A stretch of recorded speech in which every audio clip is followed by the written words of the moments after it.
दोस्तों दूसरे दिन का खेल खत्म हो चुका है और इंडिया पूरी तरह से ड्राइविंग सीट पे है अभी इस टेस्ट में।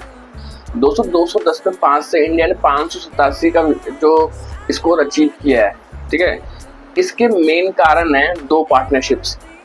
ठीक है, शुभमन गिल और रविंद्र जडेजा जिन्होंने 203 रन की पार्टनरशिप करी। ठीक है, फिर वाशिंगटन सुंदर और शुभमन गिल जिन्होंने 144 रन की पार्टनरशिप करी 7वें विकेट के लिए। ये दो पार्टनरशिप बहुत अहम रही इस 587 के स्कोर को अचीव करने में। अगर ये पार्टनरशिप्स अगर नहीं लगती, ठीक है, ये रविंद्र जडेजा, वाशिंगटन सुंदर और शुभमन गिल अगर इस तरह की साझेदारी अगर नहीं करते तो इंडिया बहुत बड़ी मुश्किल में आ सकती थी। मगर शुभमन गिल और रविंद्र जडेजा ने पहले 203 रन की पार्टनरशिप करी और इंडिया को उस मुश्किल से निकाला। जो कल हमने बात करी थी कि ये अगर मतलब यहाँ 450-500 रन कम बनते हैं तो इंडिया मतलब बैकफुट पे आ जाएगा। मगर और मतलब बहुत काम करना बाकी है अभी जो मैं 310 के बाद, और वही आज इंडिया ने किया है। उसी मोमेंटम को आगे लेके चले। रविंद्र जडेजा आज शतक से बेशक चूक गए मगर उन्होंने बहुत अहम पारी खेली 89 रन की। ये मतलब मैच विनिंग जो इनिंग्स थी उनकी, ये मैच मतलब बहुत अहम रहेगा। ये मैच अगर हम इंग्लैंड को कल जल्दी ऑल आउट कर देते हैं तो इंग्लैंड के लिए कल ये मैच खत्म हो जाएगा। खत्म ऐसे हो जाएगा फिर मतलब इंग्लैंड की जीतने की पॉसिबिलिटीज जो है ना बहुत कम हो जाएगी, बिल्कुल नाम के लिए हो जाएगी। इंडिया पूरी तरह डोमिनेट कर रहा है और इंडिया को कल जाके उनको खत्म करना है। मतलब उनको कल जाना है, अटैकिंग क्रिकेट खेल के उनको जल्दी से जल्दी निपटाना है। ठीक है, उसके बाद इंडिया को एक अच्छा टोटल अगर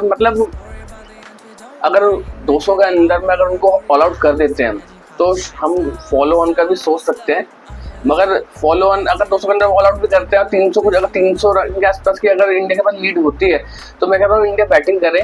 ठीक है, कल अगर जल्दी हो जाता है तो अगर 1-2 सेशन अगर इंडिया को मिलते हैं तो 1-2 सेशन कल और परसों बैटिंग करके उनको एक 500-600 रन का एक टारगेट दे और उनको जल्दी आउट करे और ये टेस्ट जीते।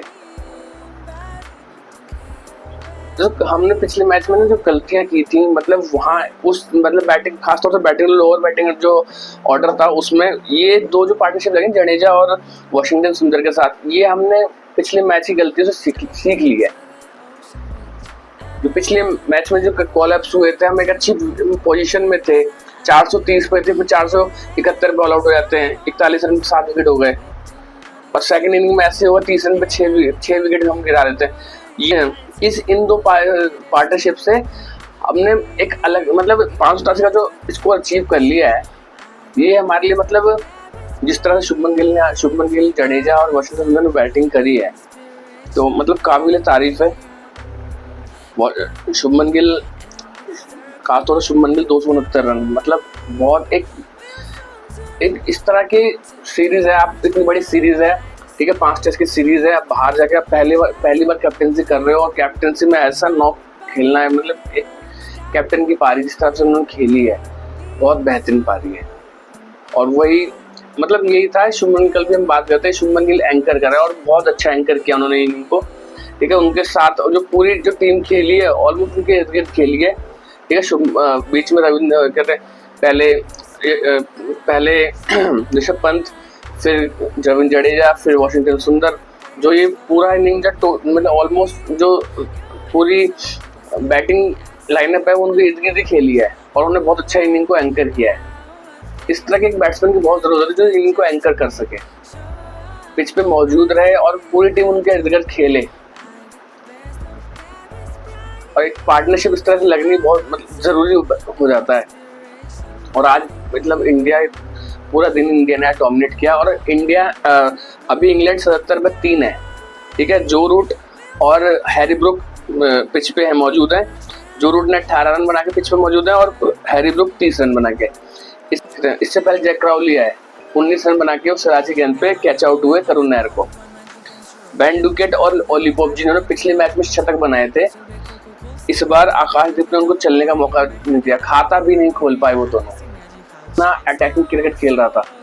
हैरी ब्रूक भी आउट हो सकते थे, अंपायर्स कॉल की वजह से बच गए वो एलबीडब्ल्यू। इंग्लैंड पूरी तरह से इस मैच में प्रेशर में है। अब इंडिया को यहाँ पे कोई गलती नहीं करनी है, इस प्रेशर को बिल्कुल भी रिलीज मतलब प्रेशर उन पे बनाए रखना है और कल जो एक नॉकआउट पंच है ना वो देना है उनको।